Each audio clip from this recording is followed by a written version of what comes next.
Bombari, ville pilote de la mise en œuvre du plan de consolidation de la paix et sans armes, était tombée depuis peu aux mains des rebelles. Mais les casques bleus et les forces centrafricaines ont repris ce mercredi la 4e ville du pays à moins de 5 jours des élections présidentielles et législatives. Le pays, on le sait, est toujours aux 2/3 aux mains des rebelles, ce qui renforce les craintes des populations à quelques jours de ces élections, des populations qui ont commencé à fuir certaines régions du pays, faisant craindre des élections tenues dans un contexte des plus difficiles. La France a dénoncé dans la prise sommaire de Bombari des tentatives de déstabilisation qui ne sauraient être tolérées. Mais pour les autorités centrafricaines, la tenue des élections reste certaine malgré les nombreux appels de l'opposition à un report. Centrafrique, incursion de rebelles à Bombari, quels impacts sur les scrutins du 27 décembre. On refait le débat juste après l'intermède.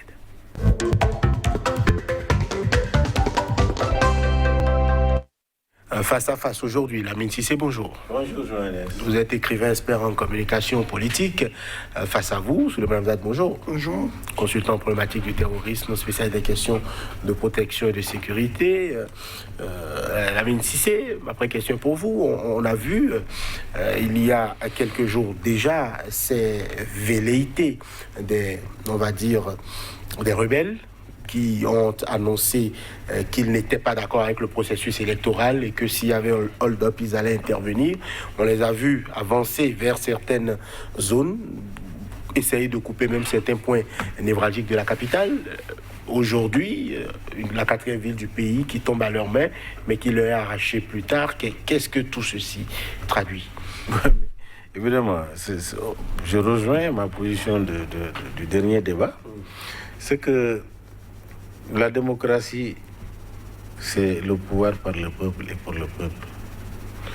En Centrafrique, depuis des dizaines d'années, des décennies, le pouvoir n'a jamais été pour le peuple. Et surtout, la situation s'empire d'année en année. La situation actuelle n'est pas propice pour une quelconque élection. Parce que la psychose sociale n'est pas à l'élection. D'abord, c'est aux conditions de vie, à l'insécurité. Ce serait difficilement que les populations vont se mobiliser dans ces conditions pour aller aux urnes. Alors, donc, s'entêter à organiser les élections, pour moi, c'est de ne pas voir la réalité en face. Si tant est que la démocratie, c'est le peuple qui est au centre de cette démocratie. Si ce ne sont pas des élites, si c'est le peuple, moi je pense que avec cette prise et ce combat, les armes qui tournent ne sont pas favorables à encourager à la population à aller vers les bureaux de vote. Alors, M. Lemamzat, Bombari, 380 km de Bangui, où des rebelles viennent, prennent position et sont chassés de là quelques heures, sinon une journée après. Est-ce qu'on ne peut pas dire que le risque est en train d'être de plus en plus proche, sinon le danger? Géographiquement parlant, vous avez bien dit 380 km. 380 km en termes de combat de rébellion, il faut bien des mois. Pour qui est spécialiste, il faut peut-être des semaines. Donc les rebelles ne sont pas au bout de leur compte. Je pense que la situation sécuritaire aujourd'hui en Centrafrique s'est quand même allégée depuis un certain nombre d'années. Il s'avère que pour des velléités politiques et électorales plus précisément, il y a eu des remue-ménages depuis quelques semaines. À savoir que certains groupes rebelles, je les appelle comme ça, ont décidé de s'associer, c'est-à-dire les anti-Balaka, et une infime partie de la Séléka, c'est-à-dire ceux qui sont de l'ethnie du président Bozizé au niveau de la Séléka. Cela a été bien notifié par le représentant des Nations Unies, de la MONUSCO, je crois, en Centrafrique. C'est cette partie-là qui s'est détachée, qui s'est ralliée au Séléka. Et puis voilà, ça a donné les remue-ménages qu'on a connus Pambari, mais heureusement que, bon, la France, bon, on dit le Centrafrique, mais beaucoup, on s'amuse souvent à dire la Centrafrique, mais c'est le Centrafrique, se trouve aujourd'hui dans une position un peu renforcée du fait des alliés qui apportent leur soutien, n'est-ce pas, au président Touadéra. Je vais citer la Chine, la Russie, le Rwanda, qui est un pays proche d'ailleurs, et qui voient d'un mauvais œil ce qui va éventuellement arriver en Centrafrique et la réplique que cela pourrait avoir aussi chez lui. J'ai souvent dit que quand la case du voisin brûle, il faut aller tout de suite au secours parce que ça risque d'arriver à la vôtre. Donc pour moi, l'État est une continuité. Le président Touadéra doit continuer, n'est-ce pas, de pacifier le pays comme il le fait. Mais d'autre part, il faut aussi tenir un calendrier constitutionnel qui est celui des élections. Donc il faut y aller aux élections, quoique la situation sécuritaire n'est pas celle des bienvenus.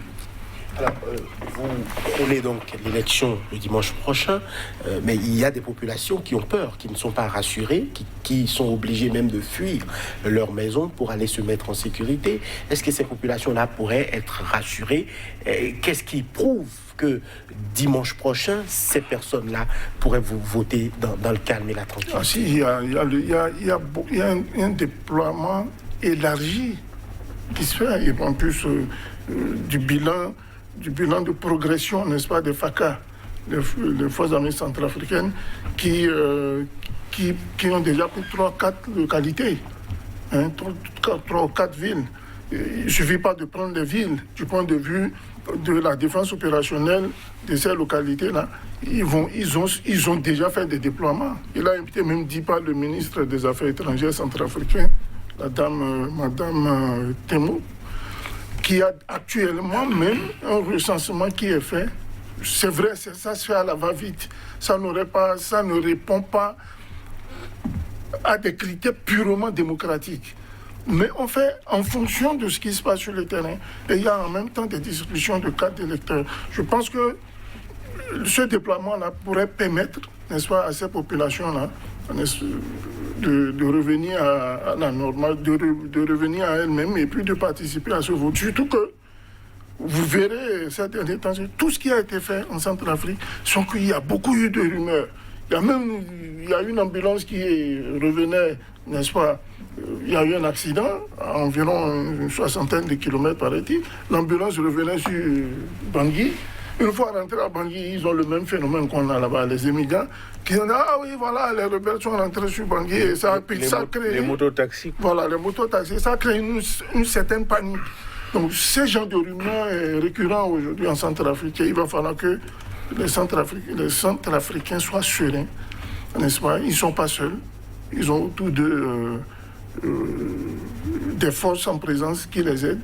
Mais surtout, ce que je souhaiterais, c'est qu'après, aux lendemain de ces élections-là, il faut qu'il y ait de véritables assises pour décider ensemble. Parce qu'il est hors de question d'écarter une frange de la population, soit elle rebelle ou pas, qu'on sache exactement là où on va, afin que la Centrafrique se remette debout.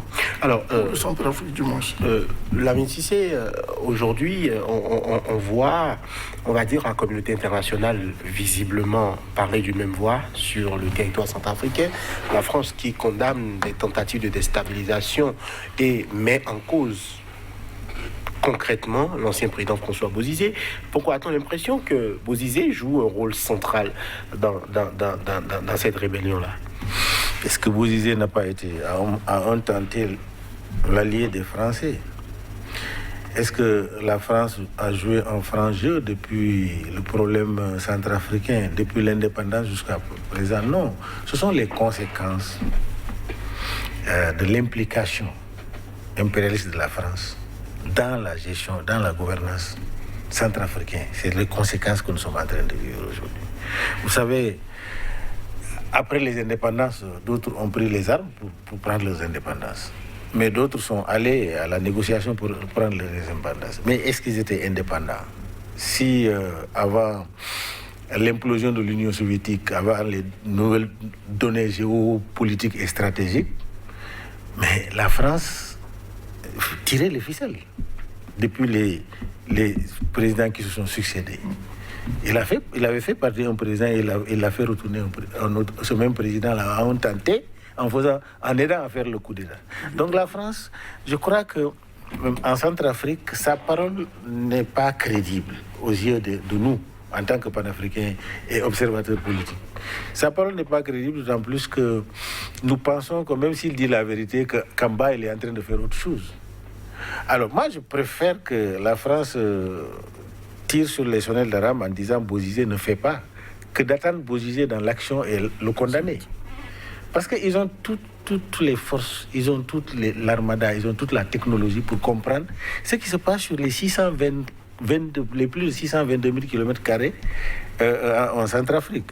Maintenant, FACA, les forces armées centrafricaines, pendant 5 ans, n'ont pas pu pacifier les territoires.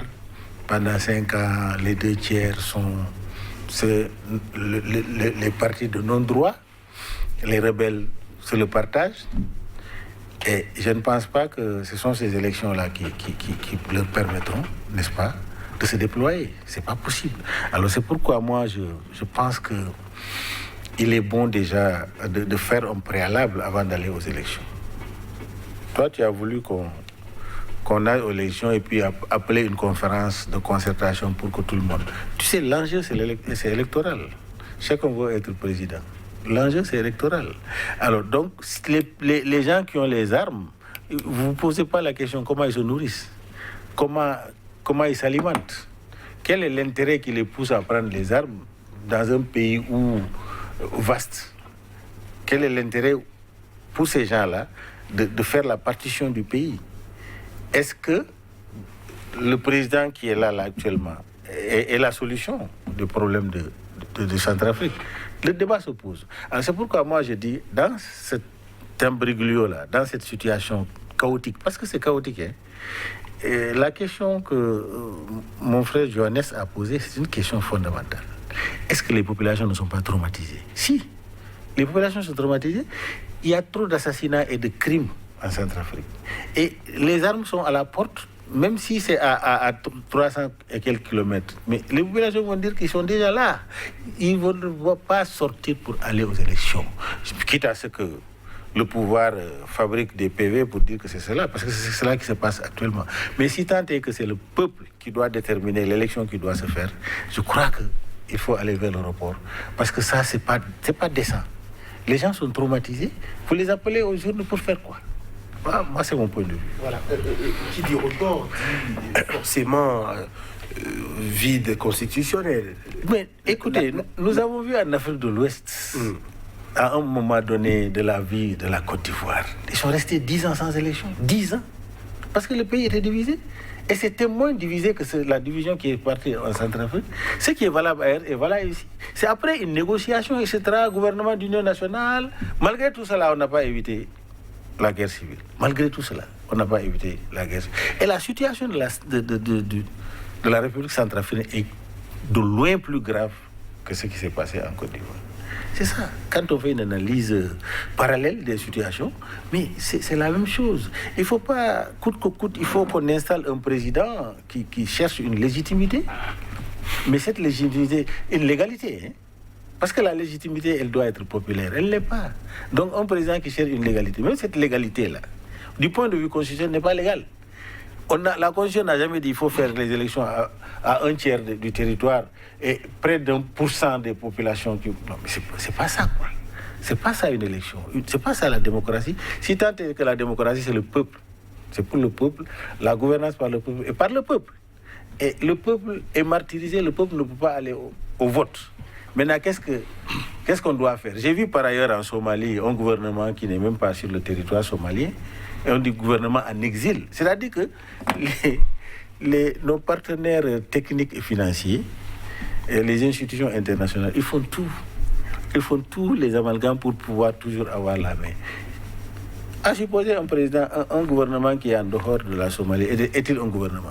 Un gouvernement, un président que vous installez, vaut mieux aller à l'installation, avoir un accord entre les rebelles, les partis politiques pour dire, faisons une transition d'1 année. l'unanimité sera autour de ça. Hein. Et cela n'enlève à rien la légitimité ou bien la légalité du président actuel. Si c'est dans un consensus, la Constitution peut être suspendue pour une année, pour dire, voilà un cahier de charge. Aujourd'hui, ce qui se passe au Mali, c'est la même chose. Ils ont 18 mois pour régler les problèmes. Est-ce que ça veut dire que la Constitution n'est pas valable? La Constitution, elle est là, ça fonctionne. Alors, Souleymane Daté, est-ce que, selon vous, le consensus est possible aujourd'hui en Centrafrique autour de ces points-là, possibilité de report, de consensus et d'aller à des assises pour discuter de la situation? La démocratie telle que nous la vivons en Afrique n'a jamais réussi à faire le consensus. Il y a toujours des voix dissidentes. Toujours des voix dissidentes. Je vais m'en tenir qu'au cas de la Centrafrique pour ne pas aller tomber ni au Burkina ni en Côte d'Ivoire, pour ne pas refaire le débat de la fois dernière. C'est vous dire que la Centrafrique s'est donné une constitution. Est-ce qu'elle a été au niveau, est-ce qu'elle a été consensuelle, cette constitution? Posons-nous déjà la question. Si oui, c'est celle-là qui a permis au président Touadéra de rester 5 ans, de rester chef de l'État 5 ans. Et de gagner les élections. De gagner les élections alors qu'il n'était pas favori et de rester 5 ans. Et de deux, c'est la même constitution qui prévoit à travers certains amendements l'élection du président de la République 5 ans après.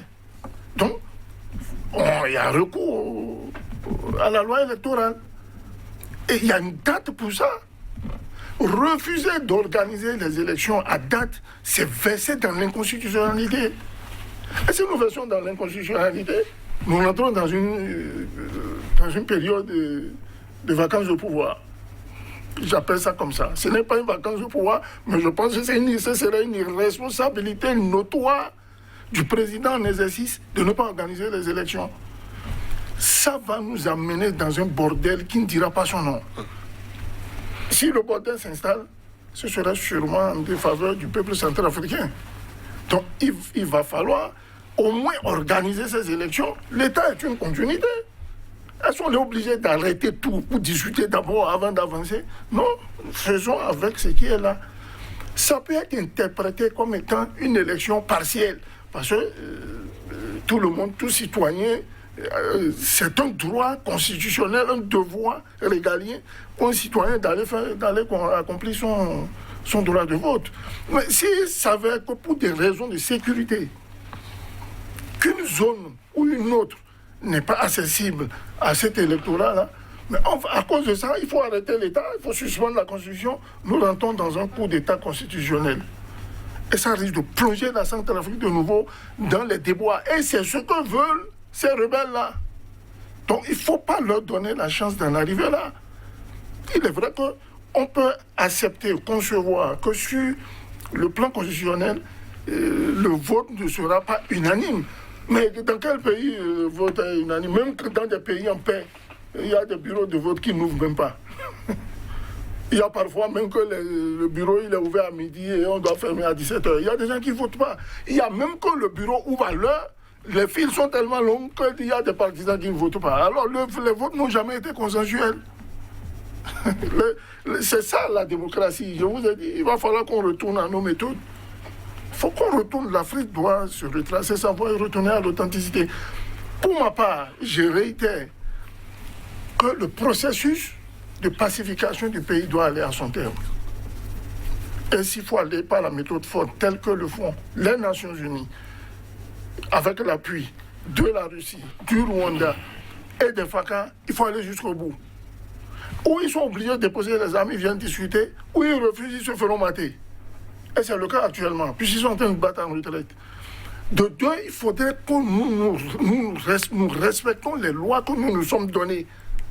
À savoir, c'est bien aussi bien pour la Centrafrique, c'est bien pour la Côte d'Ivoire, c'est bien pour le Burkina, c'est bien pour le Bénin, etc., etc.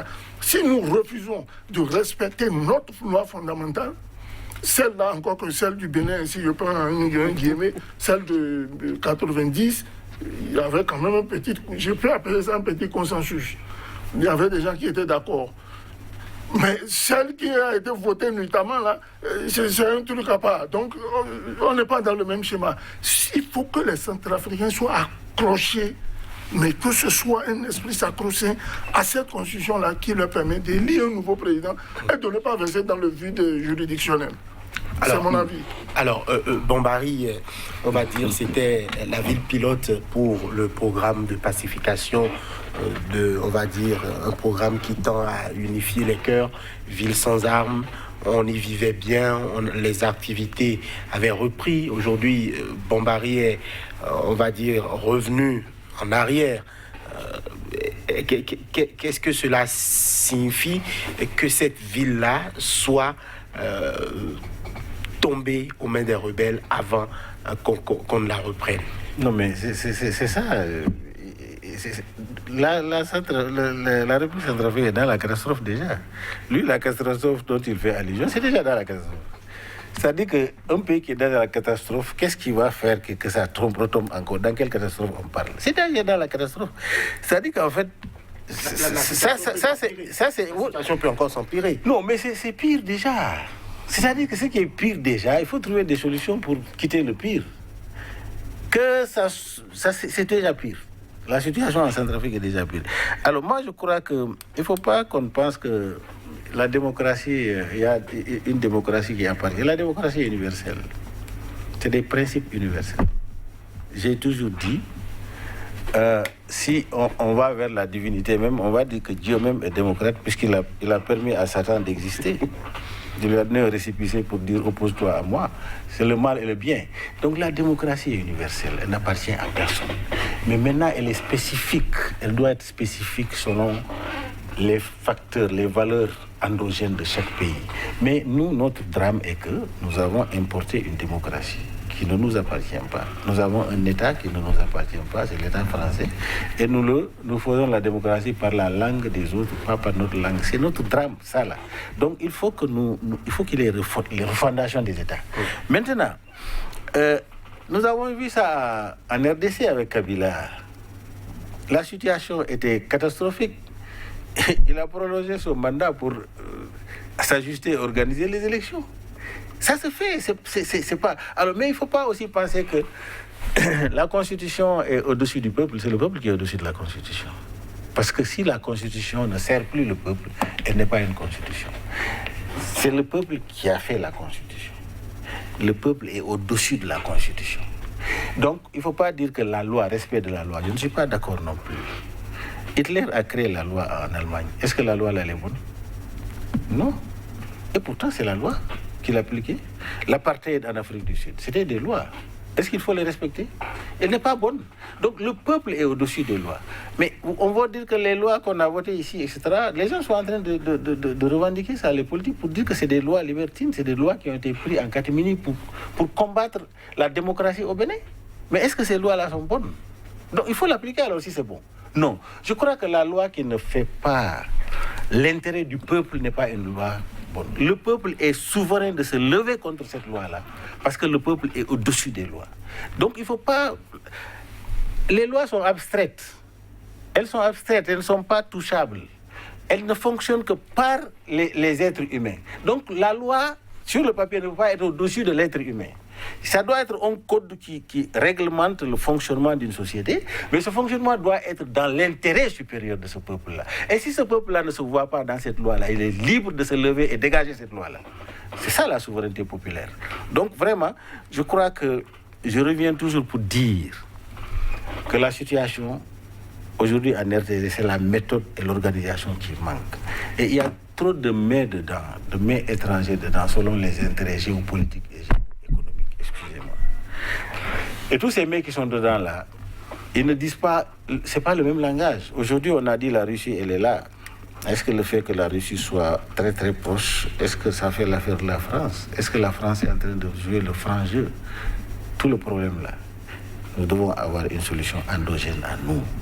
Les Centrafricains doivent, ceux qui prennent les armes, les ficelles qu'on tire dehors, là. Ceux qui veulent être au pouvoir, ils sont derrière eux, ils ont des gens. Nous devons trouver une solution consensuelle. Et cette solution ne peut pas se faire que par la négociation. Tu sais, le monde est parti, première guerre, deuxième guerre. On a fini par quoi? Pour s'asseoir sur la même table et négocier. Le problème, c'est la négociation. Il faut que les gens se dépassent et s'assoient pour dire voilà les critères, nous sommes tous d'accord, allons-y. Je pense que c'est la solution la meilleure pour sortir la Centrafrique. Alors, je vais rebondir sur 3 points. Allez-y. Le premier, il parle de la Constitution. Deuxième, il parle de l'apartheid. L'apartheid n'est pas une loi, c'est une idéologie raciste et fasciste. C'est des lois. C'est une idéologie raciste et fasciste. Et Qui a gouverné Non, par non, des c'est lois. qui a gouverné pas des lois. Pas des lois. Oui, c'est les lois. Non, l'apartheid n'est pas une loi. L'apartheid, c'est une idéologie fasciste et raciste qui a gouverné par un certain nombre de lois délétères. On est d'accord. Le troisième point sur lequel j'aimerais opiner, c'est l'exemple qu'il a donné par rapport à la Côte d'Ivoire. Je reviens au premier. La Constitution, c'est un peuple qui veut une Constitution, qui se donne les termes, n'est-ce pas, adéquats, juridiques et constitutionnels de l'organisation de sa société. Est-ce qu'il y a consensus quand on va voter une loi constitutionnelle? Il n'y a pas consensus. Il y a souvent que tous ne sont pas d'accord avec tel. Il y a toujours des dissensions. On ne va pas le mettre à l'article de la Constitution, mais une fois que la Constitution elle est votée, comme c'est le cas en Centrafrique, il faut s'y atteler. Refuser de respecter tout ce qui a été mis dans cette Constitution, c'est de verser dans l'inconstitutionnalité. C'est ce que je voulais dire. Et ça, je suis ferme dessus. Si nous refusons d'organiser ces élections du 27 en Centrafrique, le Centrafrique plonge, n'est-ce pas, dans un débat, mais dans une boue dont ils ne se relèveront pas d'ici 10 ans. Ça, c'est du point de vue constitutionnel. Maintenant, pour ce qui est du deuxième point, qui concerne la Côte d'Ivoire, dont il parlait tout à l'heure, mais ce n'est pas la même chose. On n'est pas dans le même contexte. Encore que on n'a pas désarmé en Côte d'Ivoire avant d'aller aux élections. Il n'y a jamais eu de désarmement. Ils ont mis une commission, mais il n'y a jamais eu de désarmement. À ce jour même, alors où je vous parle, la Côte d'Ivoire n'est pas encore désarmée. Pourquoi il faut attendre en Centrafrique désarmée avant de continuer? On va replonger encore dans les mêmes travers.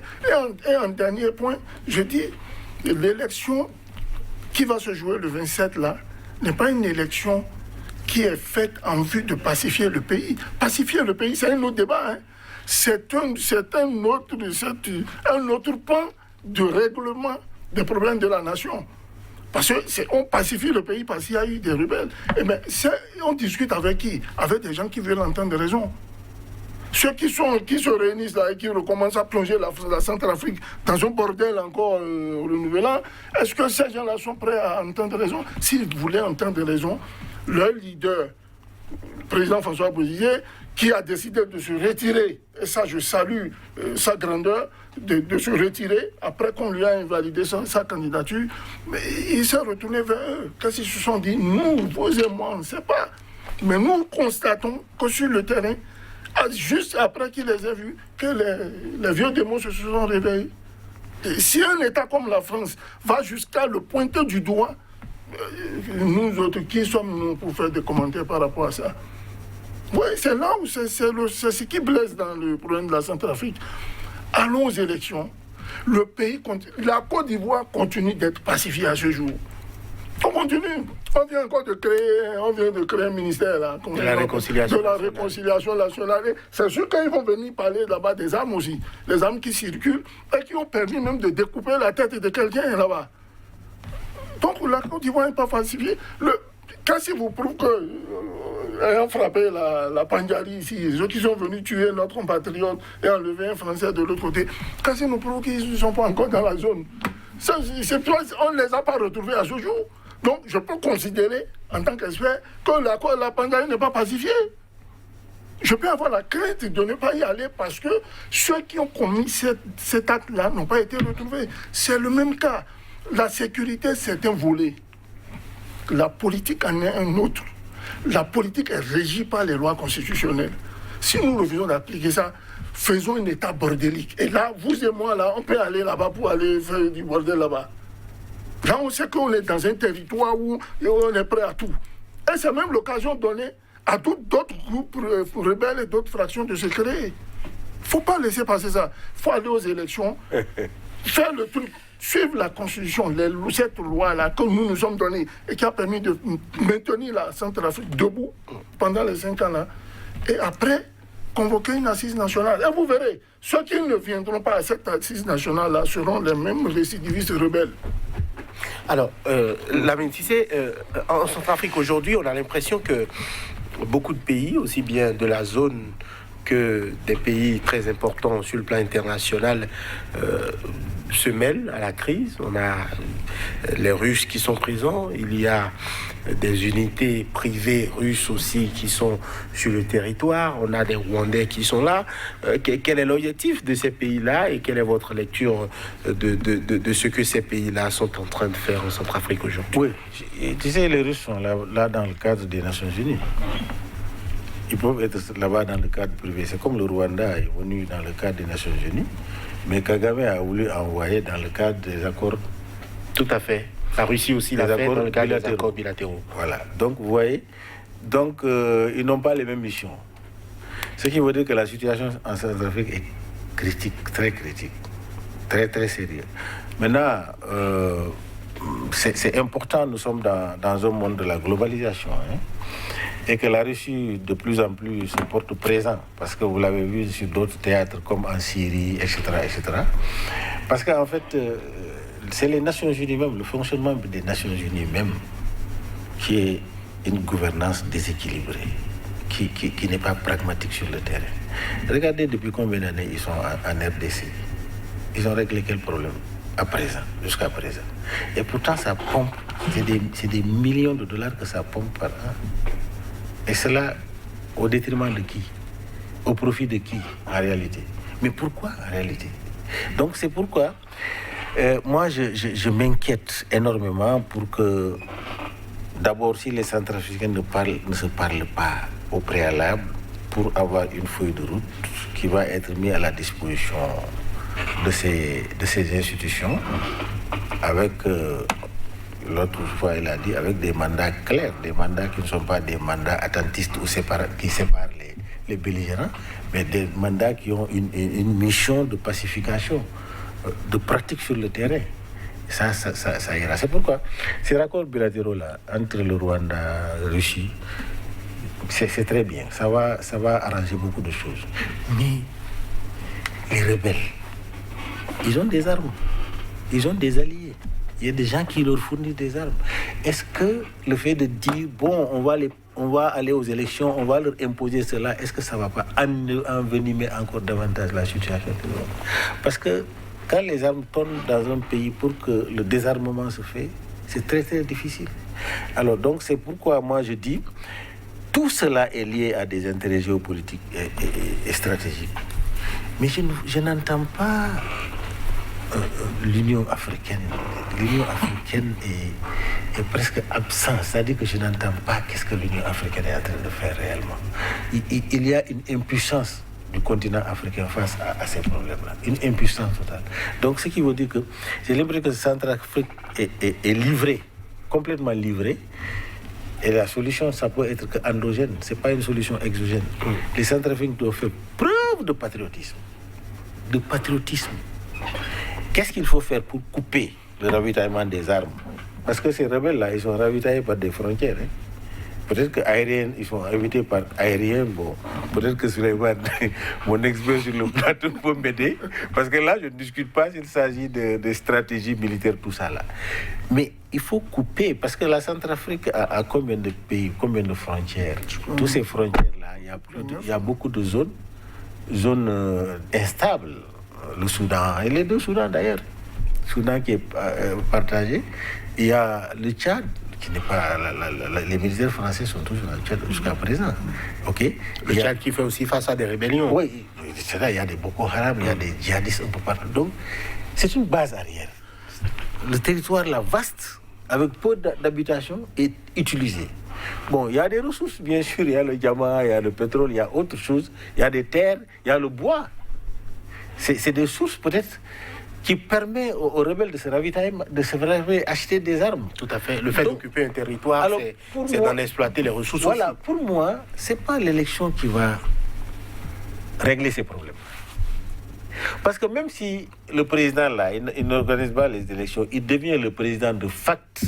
Parce que tant qu'une élection n'est pas organisée pour remplacer un président, quel vide juridique?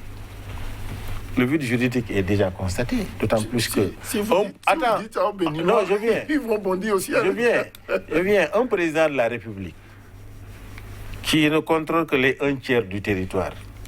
Mais alors que la Constitution, c'est l'ensemble du territoire.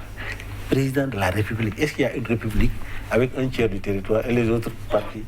C'est quelle République finalement? Si on veut aller sur le plan constitutionnel du droit, la légitimité même de ce président-là est mise en cause. Si on va dans l'organisation de cette élection-là, toute l'opposition peut rejeter les résultats issus de ce structure-là pour dire, voilà, et c'est juridique, hein, voilà, ce que la Constitution, pour une élection normale, il faut ceci et cela. Donc, nous rejetons, nous ne reconnaissons pas ce président-là.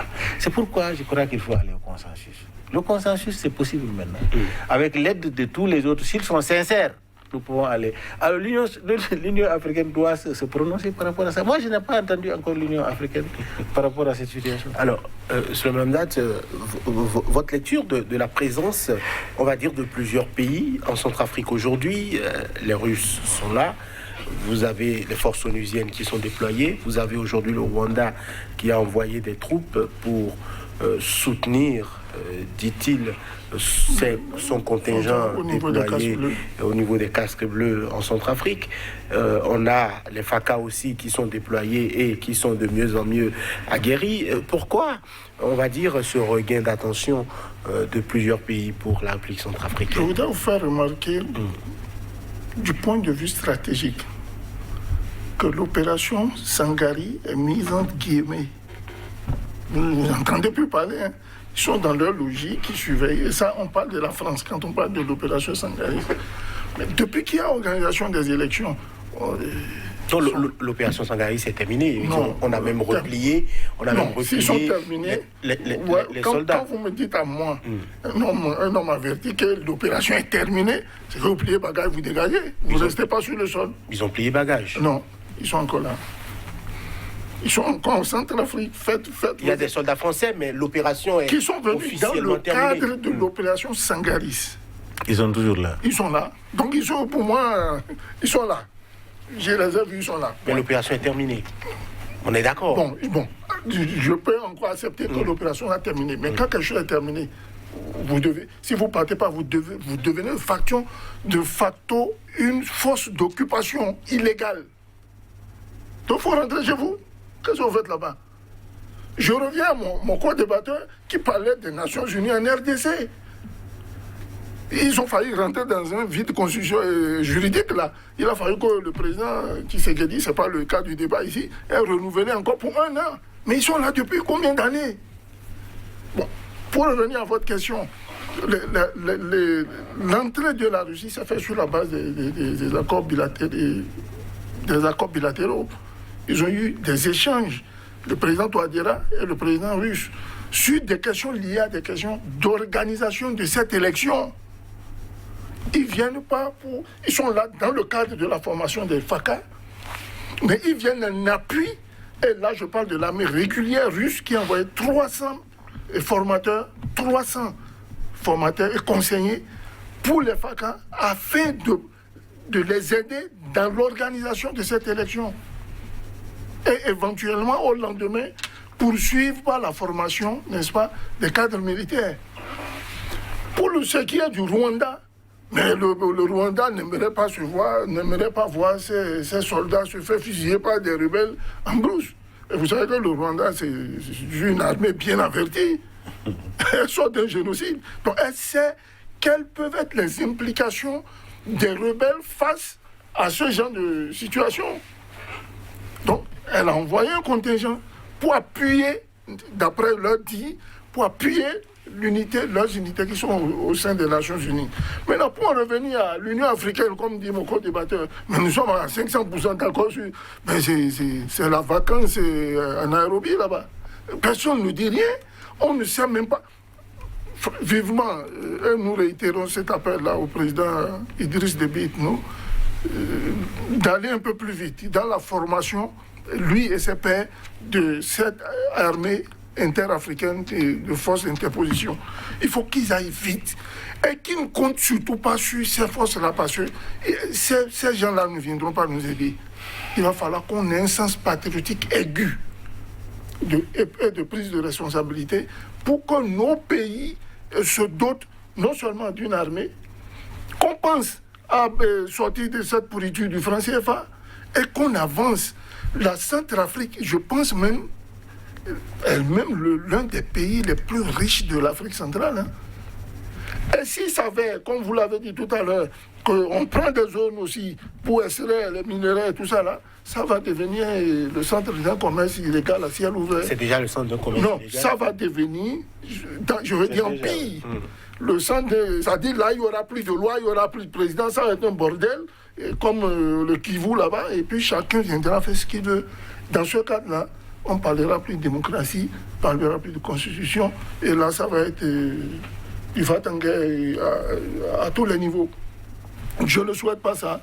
Raison pour laquelle, une fois au lendemain de ces élections-là, il va falloir que le président Touadéra, l'ayant suivi un peu son parcours, le sachant un peu pacificateur, s'il n'était pas pacificateur, il n'aurait jamais permis au président Bozizé, et je vous l'ai dit sur ce plateau, de venir jusqu'à Bangui, lui accorder même les émoluments dus à un ancien chef d'État. Moi, je ne l'aurais pas fait.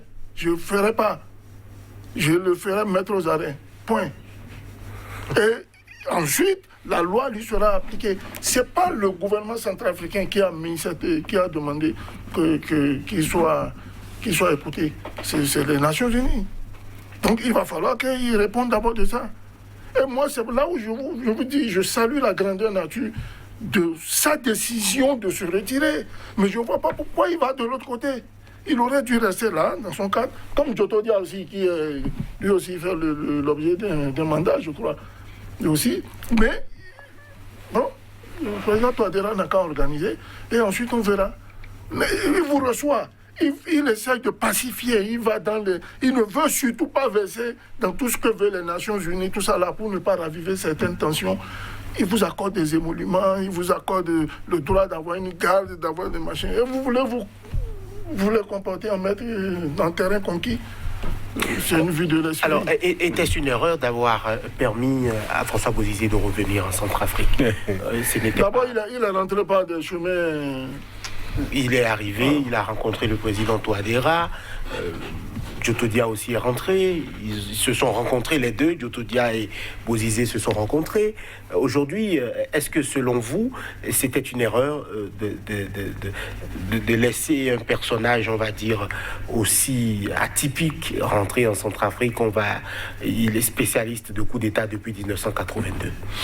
Je crois que c'est dans le cadre de la pacification de la RDC. De la RCA. De la RCA, du moins. C'est tout à fait normal.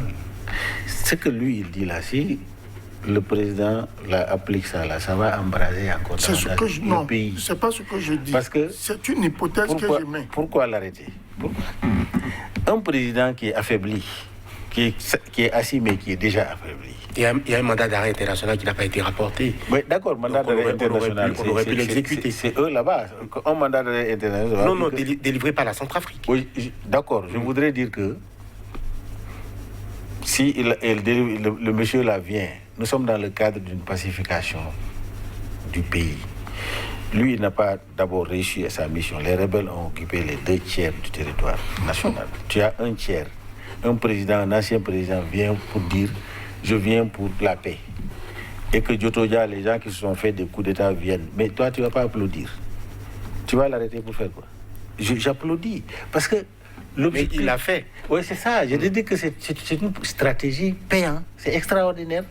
Ça montre sa dimension, toute sa dimension à vouloir aller vers la pacification et la paix. Parce que lui seul ne peut pas pacifier. Parce que Bozizé, il est important, il pèse lourd. Jotodia est plus ou moins... Non. Il ne pèse plus rien du tout. Oui, je dis plus ou moins. Quand je dis Djotodia plus ou moins, parce qu'en fait... Il a au moins des partisans. C'est pas rien. Non, je ne refuse pas. Je ne refuse pas. Je ne refuse pas. Mais il y a les rebelles qui ne répondent ni de Djotodia ni de Bozizé.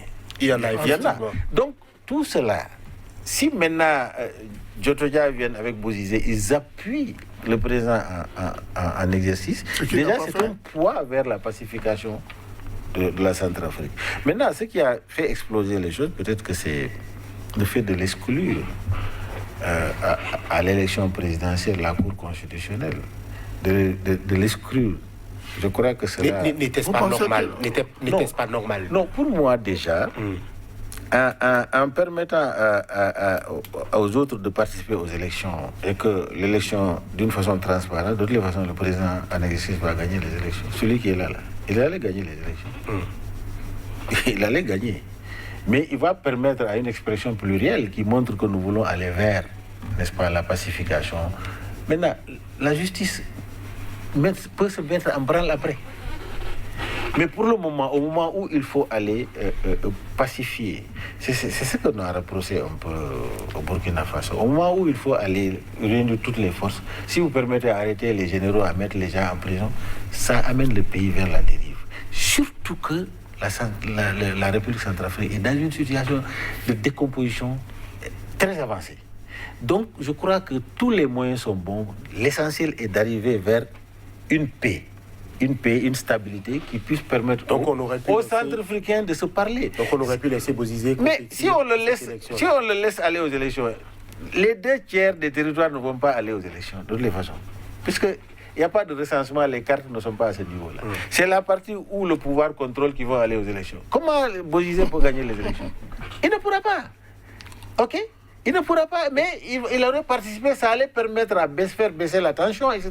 Que fait-on de ce qui lui est reproché, puisque visiblement il y a... Justement. Il y a présomption d'innocence. On a vu au Burkina Faso quelqu'un qui a un mandat d'arrêt contre lui international, qui est candidat aux élections de la Cour constitutionnelle. Parce que la Cour constitutionnelle n'a pas d'élément pour l'exclure. L'élément est qu'il est jugé coupable, mais il n'est pas jugé.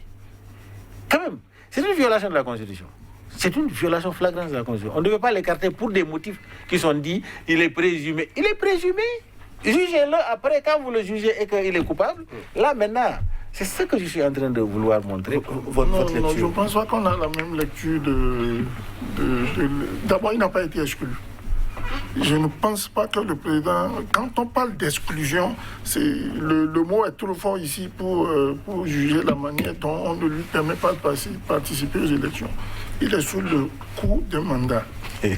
D'accord? Qu'il ait été jugé ou non, il est sous le coup de mandat. Et on a le devoir, si on devait respecter les tests, de le faire mettre aux arrêts. J'ai épousé dans une famille où il y avait quelqu'un qui a vécu ce cas. Et je vous l'ai dit ici sur ce plateau. On le met d'abord aux arrêts. Il va régler ses comptes avec la justice. Il revient maintenant, il peut participer aux élections. Mais on ne peut pas être sur le coup de mandat, qu'on ait été jugé ou non, et prétendre aller aux élections. Le gouvernement qui va faire ça va se mettre non seulement en inconstitutionnalité, mais va se mettre dans un bourbier juridique. Il ne faut pas faire d'amalgame dessus. Là, ce n'est pas de la politique, c'est des lois. C'est la loi qui dit qu'il est sous un mandat d'arrêt. Quand on vous convoque, je prends un exemple banal, sans être un expert juridique, quand on me convoque, moi, dans un commissariat, le jour, par exemple, du vote, je commets une exaction pour laquelle je suis arrêté le matin, au petit matin, le jour du vote. Et quand on m'amène au commissariat, on dit il faut l'arrêter. Vous pensez que j'aurai le courage d'aller participer à cette élection-là, où je prends la tangente, où je vais mettre quelque part que les choses se calment, et après, bon, on verra comment j'ai. Mais je ne peux pas vouloir exercer mes droits de citoyenneté en étant sur le coup de mandat. C'est la raison fondamentale pour laquelle il a certainement été mis sur la touche. Il a reconnu, il a accepté. C'est là où je vous dis, là, le monsieur, quand même, il a de la jugeote. Il a accepté. Mais quand vous acceptez un truc comme ça, vous ne faites pas tout de suite dans un support pour un candidat, parce que le candidat à qui il a donné le support de ses voix, il a tiré par le bas, hein, à mon avis. Et mieux, vont vous voir sur des fronts là-bas en train de discuter avec des rebelles. Et au lendemain, on remet des accords que vous avez signés qui ont permis de maintenir le pays dans une certaine stabilité jusqu'à la veille de ces élections-là. La cerise sur le gâteau, c'est la France maintenant qui vient vous accuser d'être le fauteur de troubles. On se pose des questions à la fin. Nos politiques, je l'ai dit souvent sur ce plateau, les politiques nous poussent au désordre. Quand vous voyez dans un pays où ça tire, vous fouillez, vous verrez que ce sont les politiques. Il y a une accalmie, ce sont les politiques encore. Donc il va falloir qu'on arrête aussi, quelque part, de mettre tout le monde dans la politique. Tout le monde n'est pas fait pour la politique. Je veux dire la politique politicienne. Tout le monde n'est pas fait pour ça. Celui qui est spécialiste de ces armes et qui a peut-être fait Sciences Po, alléluia. Celui qui ne l'a pas fait, qui a fait autre chose, qui est en train de faire, je ne sais pas, pour quelqu'un qui a fait Sciences Po, qui est sorti de l'ENA, de l'École nationale d'administration, des gens comme ça. Oui, politique, bon. Encore que, bon, tout le monde aujourd'hui en Afrique est devenu politicien. Hein. Et la fonction présidentielle a été galvaudée. Elle n'a plus son sens en Afrique. Tout le monde veut être président. Je ne sais pas si vous avez fait le constat. Il suffit que vous paraissez quelque part. Ah oui, moi-même, je peux être président.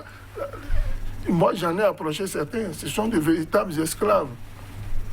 Je vous le dis, non. Quand je dis esclaves, pas dans ce sens-là de les minimiser. Mais c'est des gens qui sont tout en train de réfléchir, à chercher des solutions ici. J'en ai approché plusieurs. C'est une fonction très difficile. Et il faut des hommes d'un certain gabarit, d'une certaine éducation et d'une certaine hauteur pour accéder, et surtout, qui est l'onction de Dieu, pour accéder à ce fauteuil. Lamine Cissé. Non, mais moi, donc le candidat burkinabé qui était sur le coup de mandat d'arrêt international, la Cour constitutionnelle n'a pas dit. Il a parlé du général Yacoub Azida. N'a pas dit le droit en acceptant sa candidature. Mais il aurait dû venir. Non, laisse-moi. Il est resté là-bas au Canada. Il aurait dû venir. Il allait se faire arrêter. Qu'il vienne, qu'il ne vienne pas. C'est pas ça qui est important. C'est important pour moi. C'est sa moi. candidature. C'est l'acceptation de sa candidature. Nous allons suivre. Nous allons le suivre. C'est l'acceptation de sa candidature. Je crois que le débat, il faut savoir se mettre en cause. Je dis, ce qu'il dit là, donc la Constitution, la Cour constitutionnelle burkinabé a fait du faux. D'après ce que l'analyse, je dis, tant que la personne est présumée innocente, il n'est pas jugé, la Cour constitutionnelle ne peut pas se prononcer sur ce qui n'est pas encore jugé. Sa candidature est valable. Alors si c'est les motifs du rejet de sa candidature. Alors maintenant, deuxièmement, on a vu en France deux anciens présidents français qui ont occupé la mairie. Ils étaient sous le coup, ils ont été candidats aux élections, on a suspendu ça. C'est après qu'ils sont sortis présidents que le jugement est déclenché contre eux. On a vu ça. Et c'est la France, quand on parle de constitution, c'est le modèle français que nous suivons. Hein. Nous n'avons pas notre modèle à nous, ou bien Suleiman Azanti a son propre modèle de démocratie ou de loi. Oui. Mais c'est le modèle, c'est le modèle français. Oui. Alors donc, c'est l'afrocentricité. donc moi je pense que peut-être en acceptant et en allant aux élections qu'ils perdent, ça allait peut-être les rapprocher davantage. Alors moi je crois que l'alternative, les élections là, c'est-à-dire que sur le plan, ce qui est concret sur le terrain, ce qui est physique, c'est que cette élection là va se passer sur les 1/3 du territoire centrafricain. Et c'est gouverné, le maillage est fait par le pouvoir en place. Moi, je ne vois pas un candidat qui viendra, qui fera le challenge de ce pouvoir-là et gagner les élections. Parmi ces candidats, je n'ai pas vu. C'est pourquoi, d'ailleurs, les rebelles... Donc, le soutien de Bozizé à Anissé Georges de Logélé ne représente rien sur le maillage du territoire. C'est pourquoi les rebelles anticipent pour dire... Parce qu'en fait, les rebelles anticipent pour dire quand il y a un hold-up électoral, ils ne vont pas accepter les résultats qui... C'est parce qu'ils sont sûrs que le président sortant va gagner. Mais oui, parce qu'en fait, ils ne contrôlent que les 1/3 du territoire. Ces actions sociales se font sur ce terrain-là. Les autres partis, il n'y a pas d'administration. Dans les autres partis-là, il n'y a aucune représentation de l'État. Il n'y en a rien. C'est un no man's land. C'est du désordre là-bas. C'est dans la main des rebelles. C'est ça la vérité. Si par exemple tous ces jeunes-là allaient voter, on comprendra que bon, l'enjeu est un enjeu national, mais ça c'est un enjeu sectoriel. Hein. C'est un secteur, on veut légitimer un président. C'est pourquoi je dis la légitimation de ce président-là peut se faire. Parce que tant qu'il n'y a pas un nouveau président élu, il demeure président de la République. Alors, il y a quelques 300 soldats français, toujours en Centrafrique, qui font aussi de la formation. On parle de plus de 11 000 hommes pour les forces onusiennes déployées dans le pays à travers la MINUSCA. On parle de formateurs russes. On parle aujourd'hui de soldats rwandais déployés. Est-ce que, selon vous, la stratégie pour éradiquer la rébellion doit être une stratégie plus offensive? Est-ce que, selon vous, on doit épurer le pays de la rébellion, quitte à, on va le dire utiliser la force, utiliser les armes pour faire taire totalement les rebelles du pays, ou bien il faut, je ne sais pas, parler réconciliation, essayer de discuter encore avec des gens qui signent des accords, mais qui, le lendemain, retournent prendre position dans des zones du pays et continuent de terroriser les populations. Si vous voulez mon avis de consultant, moi je suis partisan de la non-violence. Mais si vous venez à moi la violence, je vous déclare la guerre. Je suis partisan de la non-violence. Mais si vous m'attaquez, je ne ferai pas dans les détails. Et on ne discute pas quand il s'agit de partition de l'État ou d'un territoire. Le président Touadéra ne doit pas faire dans les cacahuètes. Sur ce point-là, je suis déterminé, coagulé, convaincu. Il doit aller jusqu'au bout. Mais quitte à ce que... Est-ce qu'il détient la force aujourd'hui, oui, exécutive de donner l'ordre Aujourd'hui, oui. À l'heure actuelle, oui. Mais si vous me parlez d'il y a 1-2 ans, non. Parce que, l'armée a été complètement dégarnie. Elle a été complètement dégarnie. Tout à fait. Il y avait 250 Kalachnikov, je vous l'ai dit lors de l'émission précédente, a dit le ministre rwandais de l'Industrie, qu'ils ont retrouvé dans la poudrière du camp Valéry Giscard d'Estaing. 250 Kalachnikov, puis une armée, vous en faites quoi? Vous n'en faites rien du tout. Absolument rien. Bon, aujourd'hui, certains le remettent en cause. La Russie vient de donner hier des chars au titre de la coopération. Mais d'autres pays, vous les aurez vendus. Encore que la Russie avait déjà envoyé du avait déjà envoyé. Il y a quelques mois. C'est vous dit encore là qu'il se pose aussi le problème de l'embargo. Comment voulez-vous restreindre à un État que vous jugez démocratique les moyens la capacité de se procurer des moyens de défense et en même temps permettre à ceux qui traversent les frontières là de rentrer avec les leurs? 27 là, on va voter et puis cette affaire-là est clos. Voilà, c'est déjà terminé pour cette émission. Un mot de fin rapidement. Non, un mot de fin vraiment, c'est appeler tous les Centrafricains, surtout les leaders, au sens très très élevé du patriotisme et à l'abandon de soi pour le pays. Voilà, vous êtes Lamine Cissé, écrivain, expert en communication politique. Face à vous aujourd'hui, Souleymane Hamzat, spécialiste des questions de protection et de sécurité. Messieurs, merci d'avoir été là. À très bientôt pour un autre numéro de votre émission de vue.